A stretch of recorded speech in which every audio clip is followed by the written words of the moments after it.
भारत सरकार ने बुधवार को देश के निर्यातकों को एक सख्त चेतावनी जारी की है। इसमें उन्हें तीसरे देशों के माल को भारत के रास्ते अमेरिका की ओर मोड़ने से बचने के लिए कहा गया है। ये चेतावनी ऐसे समय में आई है जब अमेरिका और चीन के बीच व्यापार युद्ध तेजी से बढ़ रहा है, जिसका असर वैश्विक व्यापार पर पड़ रहा है। वाणिज्य मंत्रालय ने ये कदम अमेरिका के साथ चल रही व्यापार वार्ताओं को सुरक्षित रखने और संभावित जवाबी कार्रवाइयों से बचने के लिए उठाया है। वाणिज्य मंत्री पीयूष गोयल की अध्यक्षता में निर्यातकों के साथ हुई एक अहम बैठक में सरकार ने भरोसा दिलाया कि विदेशी माल की डंपिंग को रोकने के लिए आयातों की सख्त निगरानी की जाएगी।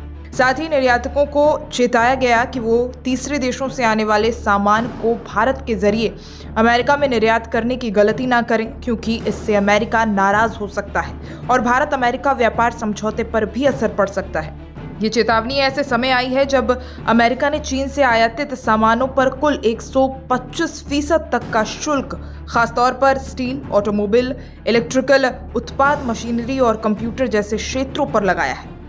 इंडियन एक्सप्रेस की रिपोर्ट की माने तो बैठक में वाणिज्य मंत्री गोयल ने निर्यातकों को घबराने की बजाय अवसरों पर ध्यान देने की सलाह दी। उन्होंने कहा कि भारत और अमेरिका के बीच प्रस्तावित द्विपक्षीय व्यापार समझौता BTA को लेकर सही संतुलन बनाने पर काम हो रहा है।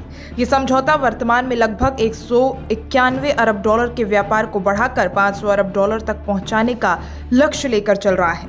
इसके पहले चरण को सितंबर-अक्टूबर तक पूरा करने की योजना है। सॉफ्ट लोन और गुणवत्ता नियंत्रण आदेशों में राहत की तैयारी। निर्यातकों द्वारा मार्जिन में कमी और वैश्विक अस्थिरता को लेकर जताई गई चिंताओं के बीच सरकार सॉफ्ट लोन के विकल्पों पर विचार कर रही है। इसके अलावा यूरोपीय संघ, UK और अमेरिका जैसे देशों से आने वाले आयातों पर गुणवत्ता नियंत्रण आदेशों में कुछ ढील देने की संभावना भी जताई गई है। एक अधिकारी ने बताया, सरकार ने संकेत दिया है कि जिन देशों से गुणवत्ता की शिकायतें बहुत कम हैं, वहां से आयात पर नियमन कुछ नरमी लाई जा सकती है। वहीं अमेरिका ने हाल ही में उन देशों पर भी जवाबी टैरिफ लगाने शुरू किए हैं जिनके बारे में उसका मानना है कि वो उसके माल पर अनुचित कर लगा रहे हैं। भारत पर भी 26% का ऐसा शुल्क लगाया गया है। विशेषज्ञों का मानना है कि अगर भारतीय निर्यातक तीसरे देशों जैसे दक्षिण पूर्व एशियाई देशों से माल को अमेरिका भेजने के लिए भारत को रास्ते के रूप में इस्तेमाल करते हैं तो ये अमेरिका के संदेह को बढ़ा सकता है और भारत के खिलाफ सख्त कदम उठाए जा सकते हैं। इससे न केवल व्यापार समझौता प्रभावित हो सकता है, बल्कि भारतीय निर्यातकों को भी आर्थिक नुकसान झेलना पड़ सकता है।